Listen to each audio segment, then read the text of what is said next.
gyvenvietę, važiuojam link Nyzlaukio pasižiūrėti miško pjovimo darbų. Stebėtas, kad traukiama mediena iškirstoje Europos bendrijos svarbos buveinėje. Grožėtis vaizdais, o ne gaisrais. Yra kai kas baisiau už bet kokį gaisrą. Tai yra, kai miško nelieka.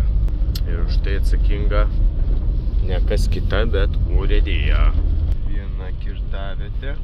Pirmoji, kurią sustojom šiandien apžiūrėti. 320 kvartalo numeris, 16 sklypas. Vėjanti medžių rūšis eglė, amžius 72 metai. 4 grupės ūkinis miškas, o išpjautas plotas yra 2,8 hektaro. Steigiama, kad vyraujanti medžių rūšis yra eglė. Pastatoma vabzdžių gaudyklė. Iš tiesų apmaudus vaizdas. Vietovė yra išmiškinta. Šiuose sklypuose, kaip vakar kalbėta su mašinistu, brėžta iš viso 20 biržių. Urėdija tiesiog sunaikins viską, kas dar yra kaip miškas. Samanos suardomos, išdžiūsta. Mediena yra staigiai išvežama, kad nesukeltų gyventojų nepasitenkinimo. Matom pušį, kuriai per 100 metų. Ir beje, pušis gali augti 300 metų, virš 300 metų. Mediena sandėliuojama visur. Visiškai visur. Kodėl čia buvo atvežta šitie medžiai? Urėdijos darbo vaisiai. Išpjauti dar 2 sklypai. Pjauta buvo pavasarį paukščių veisimosi periodą. Urėdija iš tiesų neturi stabdžių ir jokių moralės normų čia nebus. Tiesiog yra grobiamas valstybinis turtas. Svarbu imtis veiksmų dabar jau šiandien, važiuoti po miškus ir vykdyti stebėseną. Kito kelio nėra ir niekas to be jūsų nepadarys. Samanos čia išdžiūs, uogos gali sunykti, palikti medžiai biologiniai įvairoviai bus išvartyti vėjo. Ir mes čia turime išpjautą Europos svarbos buveinę, iš tiesų 9010, ir urėdija tikrai mėgsta pirmiausia būtent ir sunaikinti Europos svarbos buveinės, nes yra bijoma, kad įsigalios draudimai. Specialiai paliekami sklypai palei kelią, kad viduj viską išdraskyti. Kaip manote, kur bus parduota mediena? Ar į Kiniją? Ar viskas sudrožta Ikėjai? O čia matote visišką chaosą. 28 sklypas, Ukmergės regioninis padalinys, Pašilės girininkyje.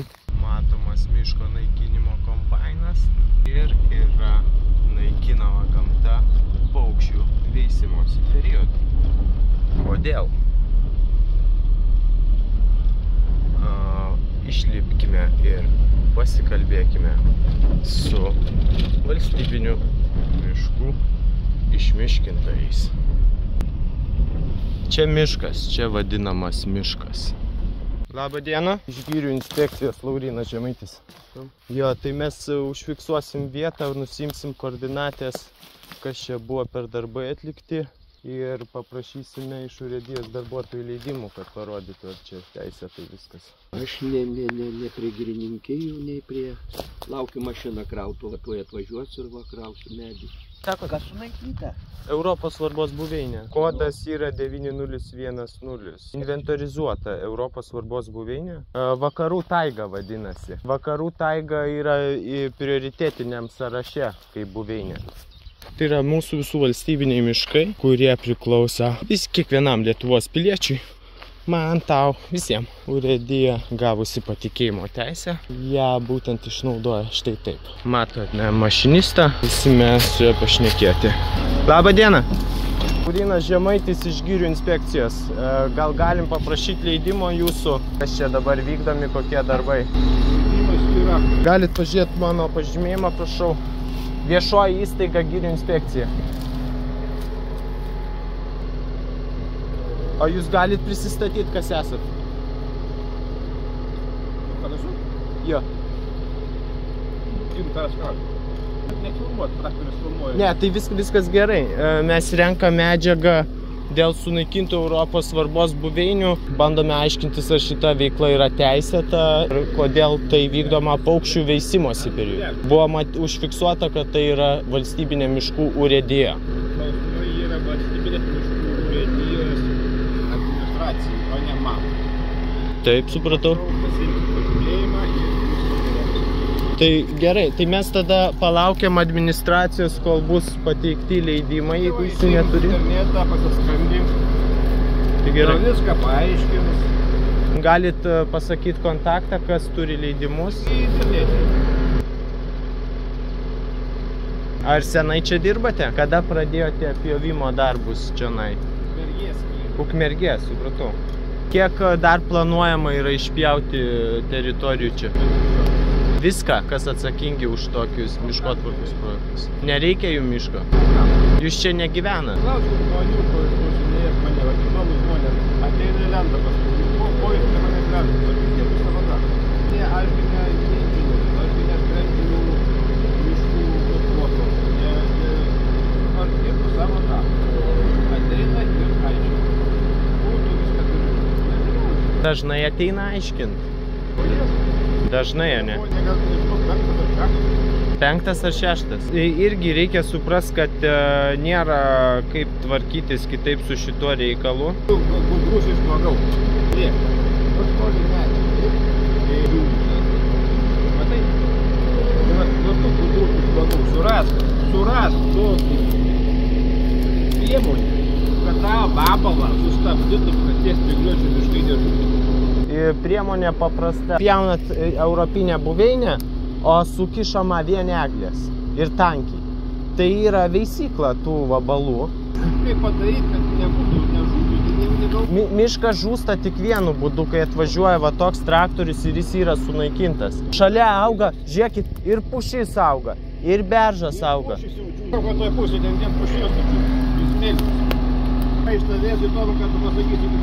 Žievėgraužis yra kaip sanitaras miško.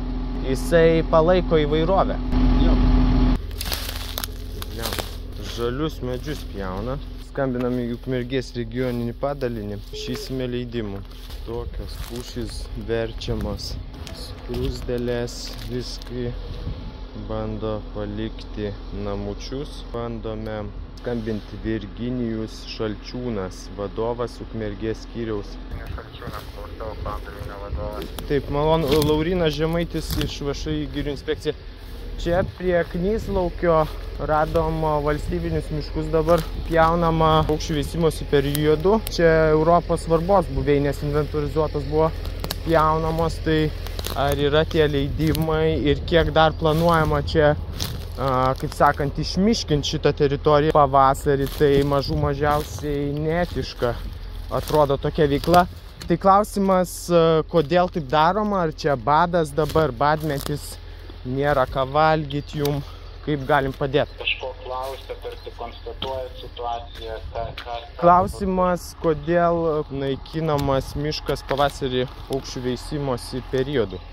Miškų ūkinė veikla vykdoma pagal galiojantį miškų įstatymą, pagal galiojančias miško kirtimo taisyklės ir pagal patvirtintą miškotvarkos projektą ir pagal gautus iš valstybinių miškų tarnybos ir su valstybinio saugomų teritorijų tarnybos suderintus leidimus. Vat paukščių veisimosi periodu tokia veikla, jinai iš principo teisinga yra, ar jinai būtina yra? Visa veikla vykdoma pagal galiojančias miško kirtimo taisyklės. Jeigu tai yra paukščių lizdai, tai paukščių lizdų zonose įprastiniai kirtimai nevykdomi, viskas vykdoma taip, kaip numatyta miško kirtimo taisyklių. Tam miške būtent toje teritorijoje, apie kurią kalbam, nėra. Gal galit pateikti leidimus šitų teritorijų, būtent šito miško ploto tarp Knyslaukių ir Kelmų?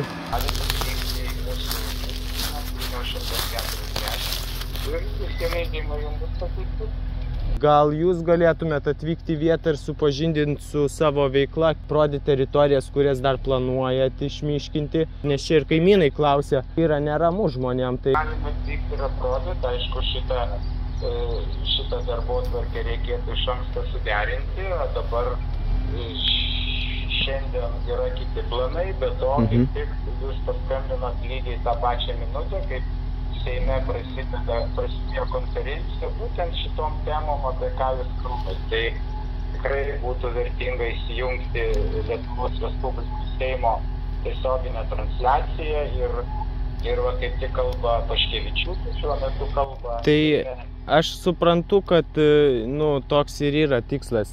Visas tas kalbas perkelti kabinetus, kad žmonės nebematytų, kas realiai vyksta miškuose. Tai, čia suprantat, kuo daugiau tų visų debatų ir viso to žaliųjų kursų, tai tuo mažiau tų ir miškų lieka. Dabar stoviu medis, pušis kokie 120-30 metų, visiškai sveika, užversta ant didžiulio skrusdelyno.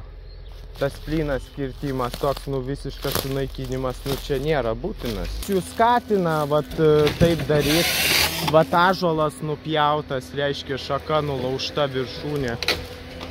Baisu yra iš tikro, kas dabar vyksta čia prie mano akių. Debatai jie nieko nekeičia. Reikia gyvai čia susitikti, žiūrėti, aiškiai nurodyti teritorijas. Va čia pjausim, čia tiek. Prašom nesimaišyti, netrukdyti, mums vienodai čia paukščiai, ne paukščiai. Tai jeigu jūs galit ar pats atvažiuoti ar atsiųsti žmogų, jei neatvyksit, tai bandysim savo jėgom arba departamento atstovus kviesti, kad jie įvertintų aplinkai žalą daromą. Galiu kalbėti jau aš? Taip. Malonu, ačiū. Tai galit susitikti rytoj, kurią valandą jūs kiek Rytoj, sakot? Negalim viską pametti, tai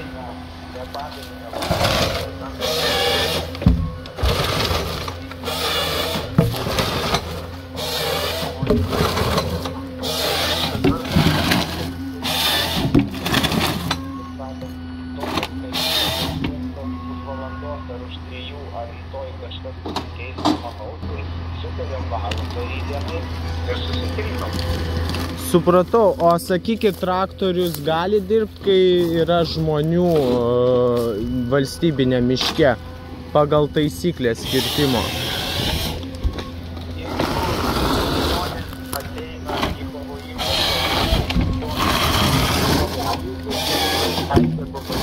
žmonių, yra prie kelių yra pastatomi įspėjimai ženklai, kad vyksta kirtimo darbai, ženklus. Tai jūs visų pirma neturėtų technikas, jeigu jis atėjo verčiau, jis turėtų išjungti. Jo, tai jam reiktų pasakyti, nes nelabai supranta žmogus. Aš su juo pakalbėjau, kad taip, kad, sakau, palaukit, aš čia paskambinsiu, sakau, leidimų paprašysiu ir tada galėsi dirbti toliau. Kiek metrų? Medžio aukštis. Taip. Medžio aukštis yra 50-60 metrų. Taip. Neturėtume teisės eiti arčiau. Supratau, aš tuoj perduodu informaciją traktoristui. Žiūrėkit, per 2 medžio atstumus, jeigu aš esu šitoj zonoje, jūs negali dirbti. Turit mane informuoti ir iškrapštyti iš ten. Palaukit, dar pabaigsiu pokalbį, tada kartu iškviesim policiją ir aplinkos apsaugos departamentą. Gerai. Tvarkoj, tai supratau taisyklės, tada ačiū ir, lauksim leidimo, ar čia per departamentą, ar per jūsų. Laurinai, būtent malonu susitraukite per tuos, kaip aš sakiau, per 3 medžių aukštį nuo mūsų traktorių, nes jeigu traktorius stovės, tai bus užfiksuota mūsų transporto kontrolės sistema fiksuoja, ar traktorius dirba ar stovi, tai pagal jos parodymus, jeigu bus priverstinės transportas, tai mes galim skaičiuoti nuostolius, jeigu bus vykdoma ūkinė veikla. Iš principo, tokios veiklos iš vis neturėtų būti su tokia technika, kuri skirta Skandinavijos kietiem paviršiam, o ne minkštai žemei. Tai dabar tarėmės ar perskambinti? Aš perskambinsiu, ar galiu rytoj. Taip, girdėjote pokalbį su Virginijum Šalčiūnu. Dabar situaciją turim tokią, kad neturim leidimų. Neaišku, ar čianai galima išvis tokia veikla. kada tie leidimai galioja, negalioja. Žalojama gamta, nulaužtas ąžuolas. Aš atsiųsiu savo telefoną iš.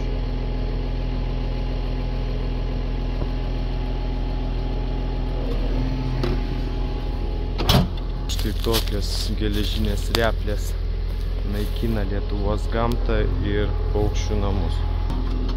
O sakykit, šiandien planuojat naujus medžius pjauti, ar tik tai traukimas, kas jau pripjauta?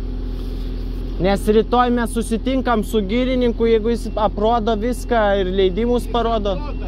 Ką? Šiandien? Į tą pusę? Reiškia, vat šitas miškas yra pasmerktas sunaikinti. Va, matot, ąžuoliukas, visoks medukas. Ir paukščiai čiulba juose, šiuose medžiuose. Yra numatyta išpjauti 1,8 hektaro. Reiškia, yra kertama viskas. Ir sakė, kad kirs viską šitą miške. Man vasara miške patinka, kiek daug visokių sunkvežimių. Ir traktoristas čia nemiega, verčia viską. Tai va taipgi, mes gyvenam, chebra pjauna viską.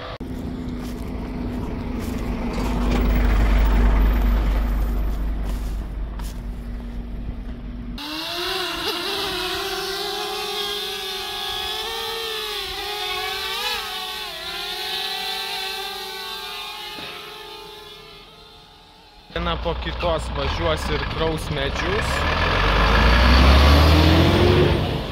Šiek tiek susierzino žmogus. Kraunama be perstojo mediena. Iš tiesų neįtikėtina, kas vyksta paukščių veisimosi periodu. Devastation site. Tai aišku, skruzdėlynai. Pjaunama tokios pušys. Su paukščiais, paukšteliais ir paukštytėmis miškas iškeliaus į Kiniją. Jį parduos mūsų valstybinių miškų urėdija, ką išverčia su šaknim. Pjauna eglutę, medis atjungtas nuo gyvybinės sistemos krenta. Tik pražydę, išsiskleidę medeliai. Traiškoma, pjaunama viskas. Ir maži medeliai, ir dideli.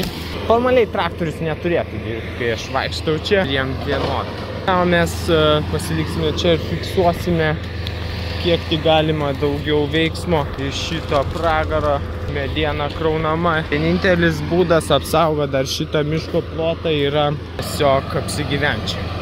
Labą dieną. Sveiki, Kyti. Laurinas. Laimės. Einam tada į lauką ir pašnekėsim. Atvažiavo vadovas. Čia labai intensyviai pradėjo darbuotis. Praktiškai ir to miško masyvo nebeliko. Vakarų taigos buveinė buvo išpjauta. Kokia čia prasmė dabar paukščių veisimosi periodu. Skubiai pjaut, vat įdomu. Labą dieną. Sveiki. Virginijus Šalčiūnas. Laurinas. Gana kuriai vietoj bendravom ilgai. Nacionalinė miškasodį. Buvot su rizikos skyriaus vadovu buvot atvykę. Tai labai mums pralinksmino tas titulas rizikos skyriaus vadovas. Dabar gyventojai kaip rizika skaitos. Atkirtė dabar dirba ar nedirba? Gal išgirdo, kad paukščiai ten klykia ant tų medžių ir nusprendė palauk, kol jie gal išskris iš ten. Buvai nuėjęs iki medkirtės? Buvo. Ar jis nedirba dėl kažkokių techninių priežasčių, ar dėl to, kad jam kažkas trukdo? Tai galim nueiti išsiaiškinti. Aš mačiau kažką jisai taisė. Tai gal mes išsiaiškinsim patys, ar mums svarbu išsiaiškinti. Ne, tai jeigu kai mūdu pakalbėjom telefonu, tai turbūt atsitraukė per tą atstumą ir jis iš karto pradėjo. Jo, aš irgi pasidalinau su juo tą informaciją, sakau, jeigu aš būsiu per 2 medžius, tai sustokit, nepjaukit, nes bus negerai, pažįsti taisyklės. Tai aš po to atsitraukiau, aš su dronu užfiksavau čia, kurie plotai. Jo, tai tas mums labai svarbu, su mum gali, taip sakant, bendraut, klausinėt, mes atlyginimą gaunam, esam vadovai ir viską atsakom, bet eiliniai operatoriai, jie dirba tas, kas jiems pasakyta, tai jų net nereikėtų jų trukdyti, aišku, prieiti ir kažką pasakyti, paklausti trumpai. Technikos darbo valanda kainuoja, jeigu... Tai dabar čia yra valstybinis miškas, taip? Šitas, ką mes matom, tai jisai priklauso valstybei ir gyventojams, valstybės gyventojams, taip? Tai yra valstybinis miškas. Valstybinis turtas, ar ne?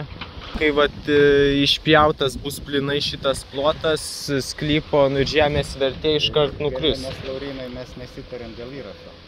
Aha, gerai, aš informuoju, kad renku medžiagą, esam viešoje vietoje, todėl kai kuriuos epizodus norėčiau užfiksuoti, ypatingai procesą, kaip bus sunaikinta šita miško buveinė. Dėl bendrų kiekių, dėl planų, tai prašom atvykti mūsų. Tikrai mintinai neatsimenu, iš viso Ukmergės padalinys valdo 40 000 hektarų valstybinio miško. 40 000 iš Apie 40. Bet to viskas yra viešinama. Viskas yra viešinama. Leidimus galima rasti valstybinių miškų tarnybos puslapį, o Smalsuolis LT, ką ten galima rasti? Nežinau, ne. Yra ir toks tinklapis ten. Tai dabar čia visur mes matom 4. grupės ūkinius miškus, teisingai? Mes nesitarim dėl įrašo. Aš jūs informuoju, kad mes esam viešoje vietoje, aš tam tikrus epizodus norėčiau užfiksuoti. Nestovėtų technika ir nesukeltų pavojus. O Tai- saugiu atstumu jūs galit filmuoti, tai nėra draudžiama. Dėl aš negaliu eiti, jeigu valstybinis miškas, pagal kokį reglamentą negalima man naudotis rekreaciniais tikslais valstybinių miškų. Rekreaciniais tikslais valstybinių miškų naudotis galima. Negalima pavojingas. Kai matysi, kad užgesintas variklis technikos, tada Gerai, aš einu dabar saugiu atstumu filmuoti, ką jisai daro ir stebėti, kas vyksta. Aš lygiai taip pat galiu filmuoti, kaip jūs... O šalmą jūs turit patys? Tikrai taip turit, tikrai turit. Gerai, bet mašinistas neturi šalmo. Turi, kur neturi šalmo? Nu, aš jį užfiksavau be šalmo ir tie dirba be Kada jis šalmo. dirba kabinoje, tai šalmas neprivalu turėti. Jis kabinoje jį turi, jeigu jisai... Buvo išlipęs be šalmo irgi. Ką galim padaryti, tai reiktų mums pamatyti plotus, kurie dar bus kertami ir visą tą schemą parodyčiau tiem gyventojams, kurie čia šalia gyvena. Žinotų tie miškai, jau atsisveikinti su jais. Žmonės ir vaikšto, ir grybauja, renka uogas. Visi leidimai yra VMT puslapyje. Yra viešinami visi absoliučiai būsimi kirtimai. Kas ketvirtį yra viešinami ne tik plyni kirtimai, bet visi aplamai kirtimai. Tai jūs neturit vieno kažkokio dokumento, kur visi sklypai surašyti, mes tą pjausim. Reiškia, jūs bet kada kažkur reikia rinktis iš tų sąrašų ten, po to skaityti ir žiūrėti, kas ten iš tikro bus pjauna. Urėdija. Paukščių perėjimo metas.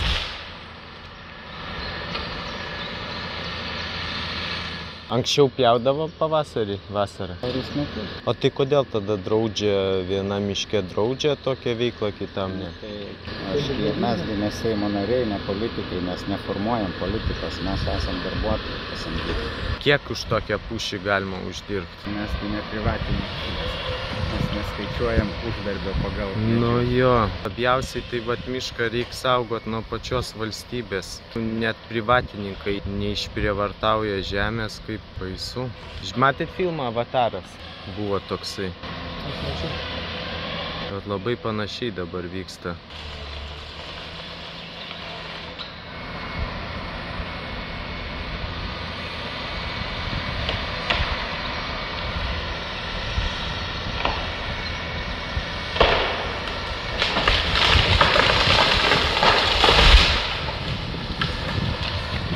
Tai badas dabar Lietuvoje, reikia plėšti viską, Tai duokit, parodykit leidimų schemas, jeigu ne, tai reikia stabdyti, kviesti policiją, ką žinau, jūs čia teisėt, sakot, kažkur ieškot.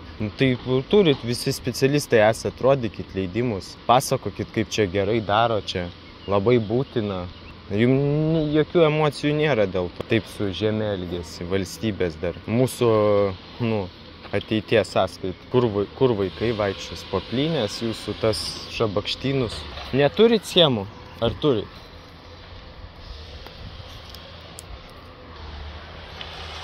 Martas Linikas atsakingas už miškotvarkos projektus, iš principo sprendžia, kuriuos miško plotus sunaikinti, dėl to reikia kreiptis į jį. Pasidalinsime numerį. O ką reiktų? Tai gerai, tai tada sakykit, kas atsakingas už tai, kurie miško plotai yra sunaikinti. Kas pažymi, kad būtent šitas sklypas turi būti išpjautas, ar tas, kas tai sprendžia? Tai yra klausimas visiškai. Bandote išvengti klausimo, suprantu. Vienaip ar kitaip tas atsakymas bus rastas.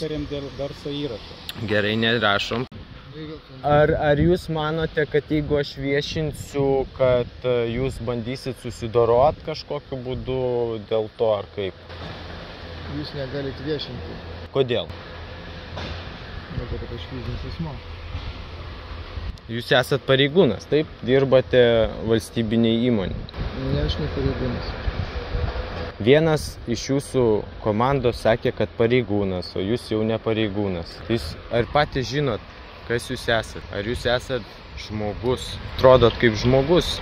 Mes nesitarėm dėl įrašų. Kiek galime kalbėti? Iš principo viešoje vietoje nereikalingas sutikimas jūs. Eina kalba pagrindinis dalykas apie viešinimą. O kodėl jums nemalonu, kad būna viešinama? Visai malonu, nes matai, kiek laiko skiriam tam, tai bendraujam. Visiškai malonu, mums patinka, kad žmonėms rūpi miškas. Viskas čia yra gerai, tik tai nereikia perfrazuoti ir nereikia iškraipyti faktų. Tai gerai, tai jeigu jūs labai aiškiai pasakytumėt, kas nusprendžia, kas atsakingas už tai, kad šitas miškas bus. Aplinkos ministerija. Jinai tvirtina, bet kas parenka sklypus? Yra algoritmai, matematiniai modeliai, yra kartą per 10 metų vykdoma miškų inventarizacija ir algoritmai apskaičiuoja metinę kirtimo normą ir ją išdėsto sklypais.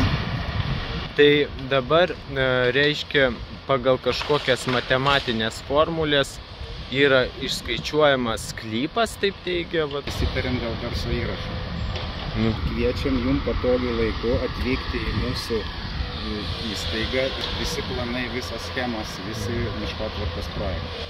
Ar jūs matėt kokį skruzdėlyną ten sutraiškę su medžiu? Kol kas nemačiau, yra procedūros, yra biržių priėmimo tvarka, kada tą reikia daryti, kaip tas yra daroma ir viskas bus atlikta. Viskas aišku, kad nieko neaišku, viskas teisėta, bet visiškai neteisinga. Miškas guldomas toliau, o rezultatas lygus nuliui. Kai kas ofisuose sprendžia klausimus, bet realiai niekas nesikeičia ir panašu, kad keistis neketina. Jeigu dėl jūsų trukdymo, būnant pavojingoj zonai, mūsų technika prastovės, tai yra patiriami nuostoliai ir mūsų įmonė tada kreipsis dėl tų nuostolių išieškojimo. Kaip padaryti, kad nebereiktų jūsų įmonės, jūsų paslaugų, ypač kas liečia valstybinį turtą, nes jo vertė yra, iš principo, sumenkinama labai stipriai. Aš manau, kad šis klausimas tikrai ne čia miške mes turėtume spręsti, bet tai yra demokratinė valstybė išrinktas Seimas ir jie formuoja politiką ir priiminėja įstatymus. Kirtimo normą tvirtina aplinkos ministras. O jums tokios kirtimo normos tinka ir tokia veikla? Tai mes esame pasamdyti valstybės dirbti. Bet jūs turit kažkokį protą, intelektą savo asmeninį, negu sistemos? Aš tai žmogus iš esmės kuklus ir dabar, kad įvertinčiau savo intelektą, gal pats įvertinčiau. Čia toks ypatingas momentas, ką tik sužaliavęs beržas yra nupjaunamas. Įdomu po to sustabdyti mašiną, pažiūrėti, kas ten ar paukščių buvo, ar ten kokių lizdukų, dar kas nors. Medis, matot, jisai nėra vien mediena, kubai, ten ir paukščiai gyvena, organizmai, visokie vabalai. Čia yra visa ekosistema gyva. Nu. Dabar bendrauja ar su mumis bendrauja per kažkokį tusinį.